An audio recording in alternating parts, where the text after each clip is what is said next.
Pemirsa Hidup Sehat, gimana kabarnya sekarang? Apakah dengan PSBB yang dilonggarkan, kira-kira celana makin longgar atau makin ketat ya kira-kira? Nah, kita hari ini membahas hal yang sangat menarik nih, karena tahu nggak mengenai asam urat. Paling sering kita ditanya adalah gimana bisa makan bebas tapi nggak pakai asam urat. Nah, hari ini kita akan bahas mengenai Dr. Samuel Utoro, spesialis gizi klinik, konsultan. Dok, selamat siang. Dan juga bersama dengan Kristal Osiani, rekan saya. Yeay, dokter nih kan tadi kita udah lihat tuh ya tadi konsumsi makanan-makanan apa sih yang untuk asam urat itu. Takut nih dok, soalnya kan kalau misalnya orang-orang muda seperti saya nih dok, takut banget ya. Ini bener banget nih kalau misalnya fakta mitos yang ada, aku denger nih, konsumsi daging ayam, daging merah, dan ikan ini dapat memicu asam urat. Nih fakta atau mitos dokter? Fakta. Aduh, kita makan apa dong? Tar dulu ada kalau pemirsa kalau kebanyakan. Kalau kebanyakan. Iya, tapi kalau dalam ukuran misal makan ayam 1 potong. Segini nggak apa-apa nih dok ya? Iya, ini 1/4 ekor kan? Silakan. Ya.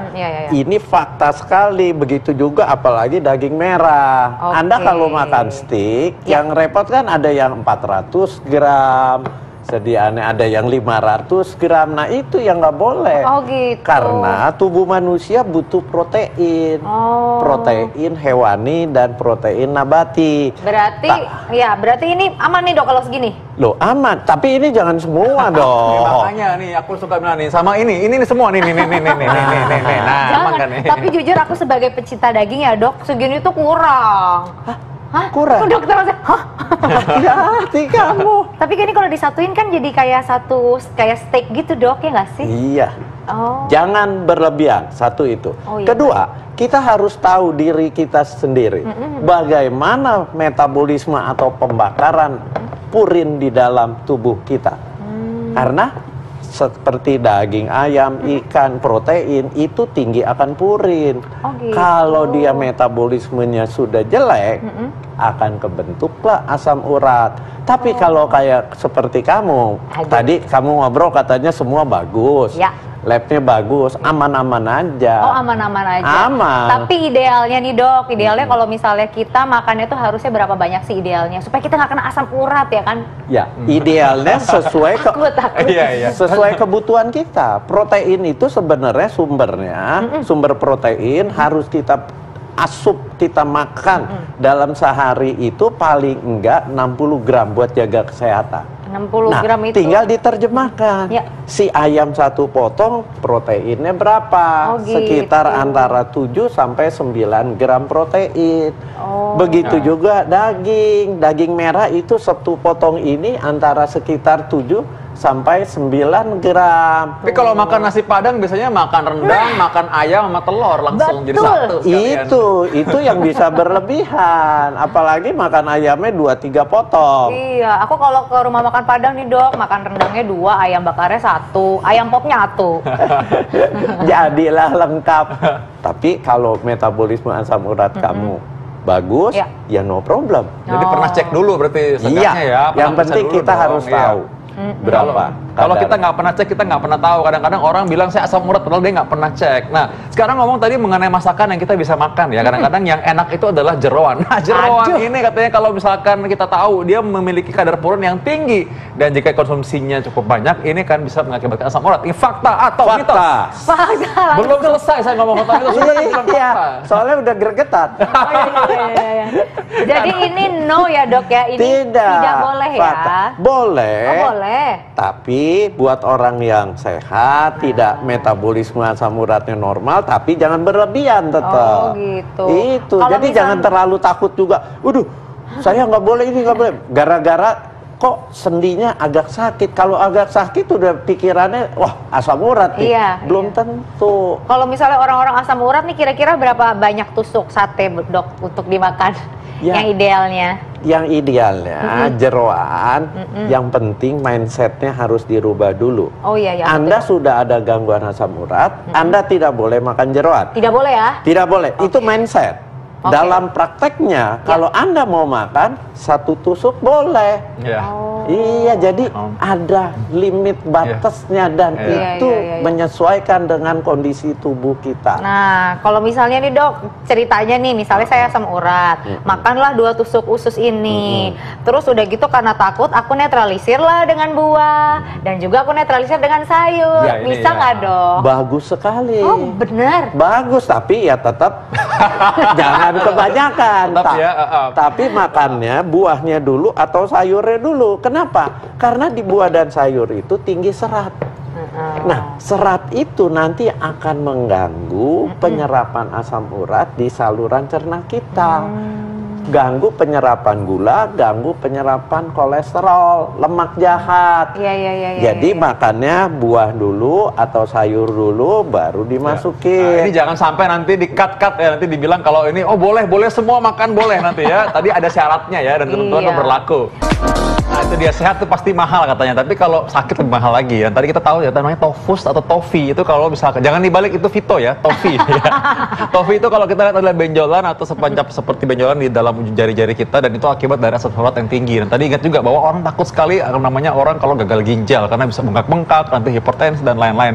Nah untuk mencegah semua itu sebenarnya gampang, kita tahu aja bagaimana cara kita membatasi diri makan makanan yang mungkin menyebabkan asam urat. Nah Kristal, kira-kira apa nih yang mau kita bahas dengan dokter Sam lagi? Ini sih katanya ini dengar-dengar nih supaya kita terhindar dari asam urat ya, sebaiknya hindari konsumsi sayuran yang berwarna hijau tua. Nih saya lagi nyari hijau tua. Nah ini dia. Bener nggak sih fakta atau mitos sih dokter? Hijau tua, contohnya kangkung.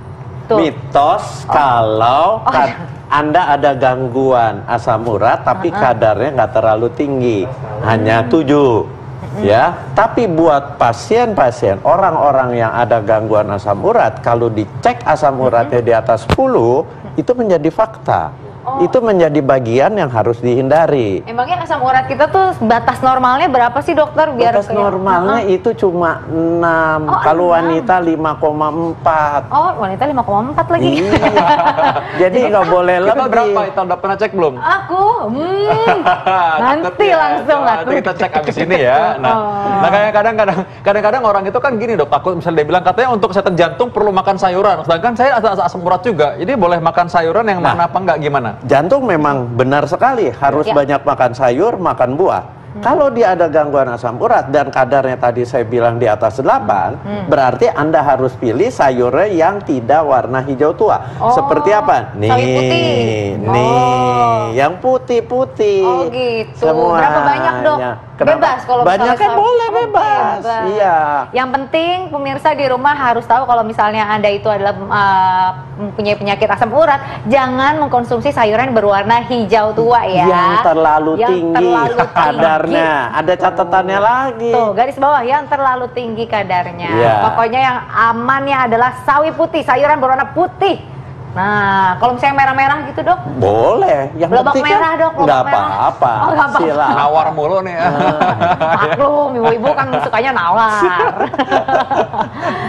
Tapi nih dokter, kalau misalnya kita ngomongin soal asam urat ya kan, ini nih makanan kecil-kecil cabai rawit katanya emping. Enak banget itu. Tuh, ya kan? Enak ya, enak banget. Apalagi pakai kecap manis dokter.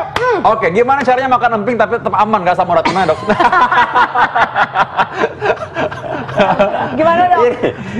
Ini kelemahannya, orang makan emping itu nggak bisa sedikit. Betul. Kremas terus dicocol sama kecap dimakan atau dikasih garam dikit dia makan. Nah, emping itu memang salah satu jenis tumbuhan yang tinggi purinnya. Jadi ini fakta atau mitos? Karena dia terbuat dari melinjo kan? Melinjo, nah, betul. Ini fakta.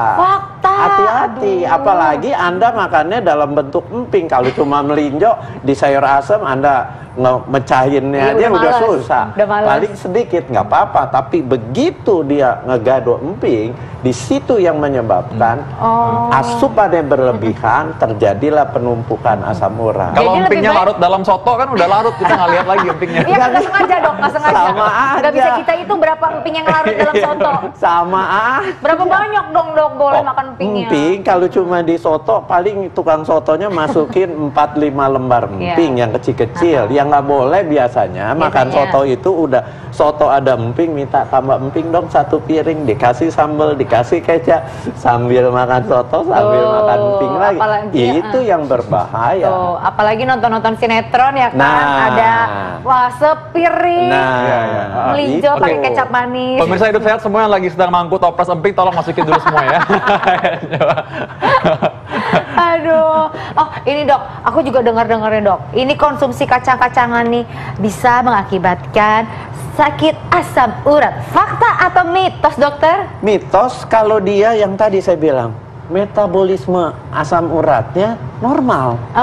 Jadi kalau buat orang-orang yang metabolisme pembakaran purinnya dirubah menjadi asam uratnya terganggu, benar makan kacang dibatasi, tapi misal Anda makan gado-gado kan pakai kacang. Iya. Boleh. Kenapa? Karena dia jumlahnya kan dibatasin. Yang nggak boleh yang itu nonton bola sambil ada toples isinya kacang kremas. Oh gitu. Kalau nonton basket boleh nggak dok?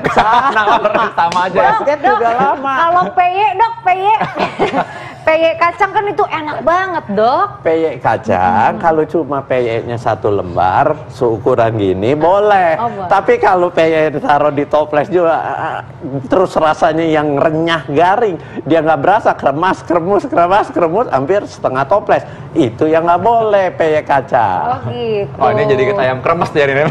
Ayam kremes. Nah sekarang oke deh, tadi kan semua makanan yang memang kita udah curiga nih makanan nggak sehat, tapi kalau makanan yang kelihatannya sehat nih, tadi kan sayuran hijau udah, kalau buah-buahan warna hijau itu boleh nggak? Apakah itu aman dikonsumsi pada penderita asam urat? Ini fakta atau mitos?